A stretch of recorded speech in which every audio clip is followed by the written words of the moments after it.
Hello friends, இன்றைக்கி வந்து நம்ம வேலைக்கிழமை சமையல் பார்க்கலாம். இன்றைக்கி வந்து புளிச்சி கீரையை வச்சு பருப்பு போட்டு ஒரு கீரை தானே கடையை போகிறேன். டிஃப்ரெண்ட்டாக டேஸ்ட்டுமே நல்லாயிருக்கும்.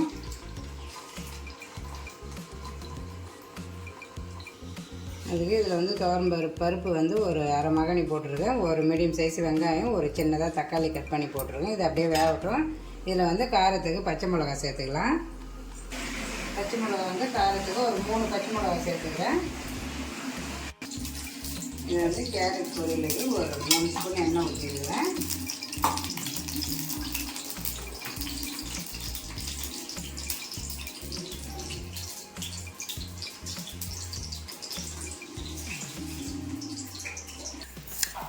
ஒரு அரை ஸ்பூன் கடுகு போட்டுடலாம். கடுகு நல்லா பொரிஞ்சதும் ஒரு மீடியம் சைஸ் வெங்காயம் கட் பண்ணி வச்சுருந்தேன், அதையும் சேர்த்துடலாம்.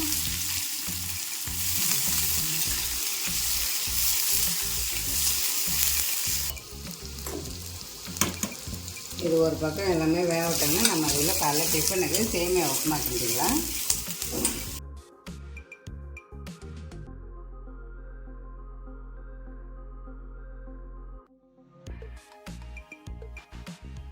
பொடியாக கட் பண்ண கேரட் சேர்த்துக்கலாம்.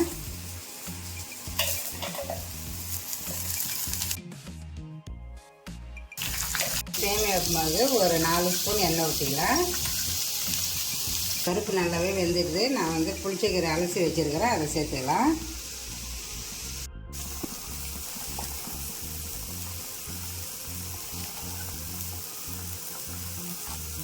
இதை அப்படியே மூடி விட்டுடலாம், வேகட்டும்.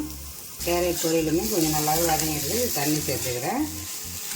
ஒரு அரை கிளாஸ் தண்ணி சேர்த்துக்கலாம். கொஞ்சம் நாளாக நான் கேரட் பொரியல் பண்ணுறேன், அதனால் கொஞ்சமாக தண்ணி சேர்த்துக்கலாம். இதுக்கு தேவையான உப்பு போட்டுக்கலாம். காரத்துக்கு பச்சை மிளகா வேணால் சேர்த்துக்கலாம். நான் வந்து மிளகாத்தூள் தான் ஒரு அரை ஸ்பூன் மிளகாத்தூள் சேர்த்துக்கிறேன்.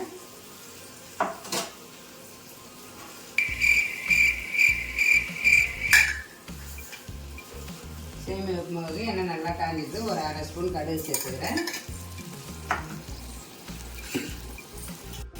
கடுகு நல்லா பொரிஞ்சதும் கொஞ்சமாக வந்து கடலைப்பருப்பு சேர்த்துக்கலாம். கடலைப்பருப்பு வந்து வேணுன்னா சேர்த்துக்கோங்க. சில பேருக்கு வந்து கடலைப்பருப்பு போட்டால் பிடிக்காது.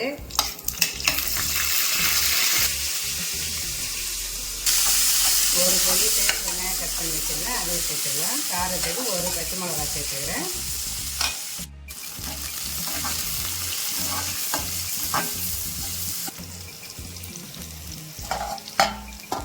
இது வந்து கீரை ஒரு பக்கம் நல்லா வந்ததும் இன்னொரு பக்கம் திருப்பி விட்டுக்கிறேன். பருப்பு கொஞ்சம் கம்மியாக சேர்த்துக்கோங்க, கீரை கொஞ்சம் நிறையா இருக்கட்டும். கட் பண்ணி தக்காளி சேர்த்துக்கலாம்.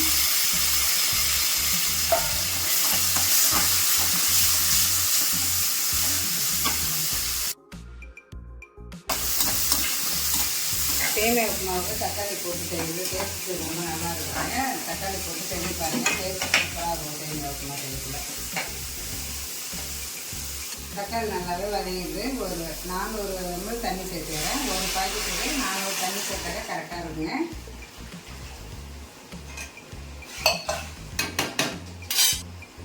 உப்பு சேர்த்துக்கலாம்.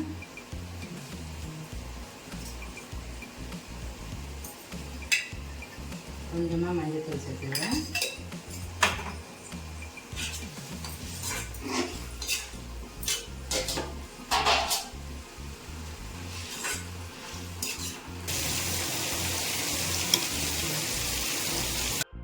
கேரட் பொரியல் ரெடி ஆகிடுச்சு. ஒரு ஸ்பூன் தேங்காய் பூ சேர்த்துக்கலாம்.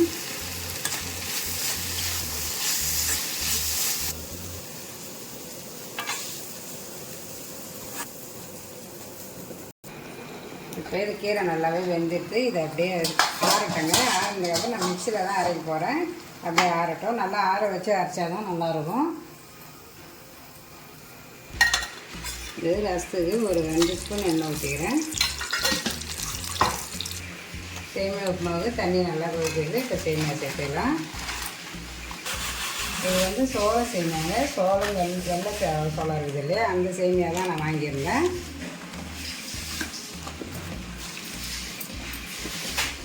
நல்லா காஞ்சங்க கடுகு சேர்த்துக்கலாம். ஒரு காஞ்ச மிளகா கட் பண்ணி வச்சுருந்தேன், அதையும் சேர்த்துக்கிறேன். ஒரு கொத்து கருவேப்பிலை சேர்த்துக்கலாம்.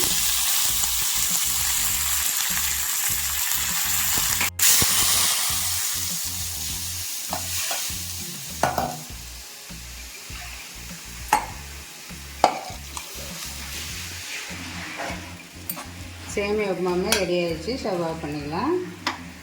இந்த புளிச்சக்கீரை நல்லாவே ஆறிட்டுங்க. இது ஜாரில் சேர்த்துக்கலாம். நல்லா தண்ணி இல்லாமல் வடிகட்டிட்டு சேர்த்துக்கோங்க.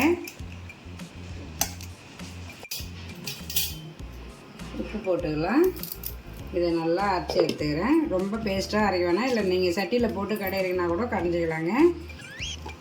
இங்கே பாருங்கள், இந்த அளவுக்கு கடைஞ்சி எடுத்துக்கோங்க.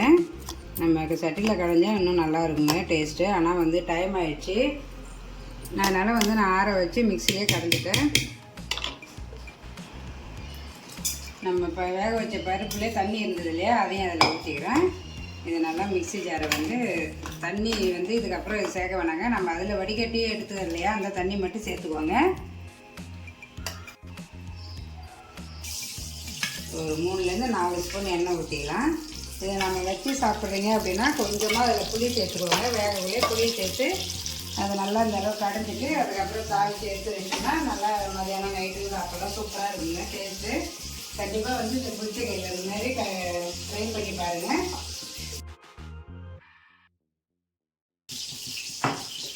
எண்ணெய் நல்லா காஞ்சதும் கடுகு சேர்த்துக்கலாம். நல்லா பொரிஞ்சதும் ஒரு காஞ்ச மிளகா கட் பண்ணி சேர்த்துக்கிறேன். நம்ம வந்து பச்சை மிளகாவே இதில் காரத்துக்கு சேர்த்துருக்குறோங்க. அதனால் காரத்துக்கு ஏற்ற மாதிரி சேர்த்துக்கோங்க. ஒரு பூண்டு உரித்து தட்டி சேர்த்துக்கோங்க.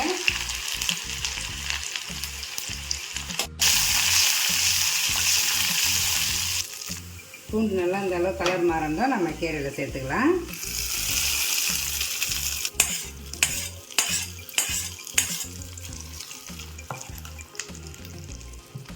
இது கொதிக்க வைக்கலாம் வேணாங்க. நம்ம கீரைலாம் கடைஞ்சிட்டு தாளிப்போம் இல்லையா, அதே மாதிரியே தாளித்து வச்சிட்டாலே போதும்.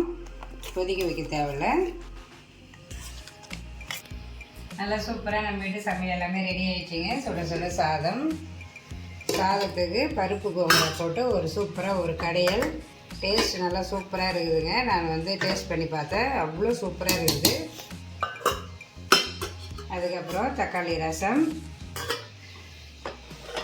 கேரட் பொரியல், காலைல பிரேக்ஃபாஸ்ட்டுக்கு வெள்ளை சோளத்தில் சேமியா உப்புமா. சூப்பராகவே இன்றைக்கி நம்ம வீட்டில் சிம்பிளாக இருந்தாலும் நல்லா ஹெல்த்தாக ஒரு லஞ்ச் மெனு ரெடி ஆகிடுச்சு. இந்த வீடியோ உங்களுக்கு பிடிச்சிருந்துன்னா லைக் பண்ணுங்கள், ஷேர் பண்ணுங்கள், கமெண்ட் பண்ணுங்கள், மறக்காமல் சப்ஸ்கிரைப் பண்ணுங்கள். பாய்.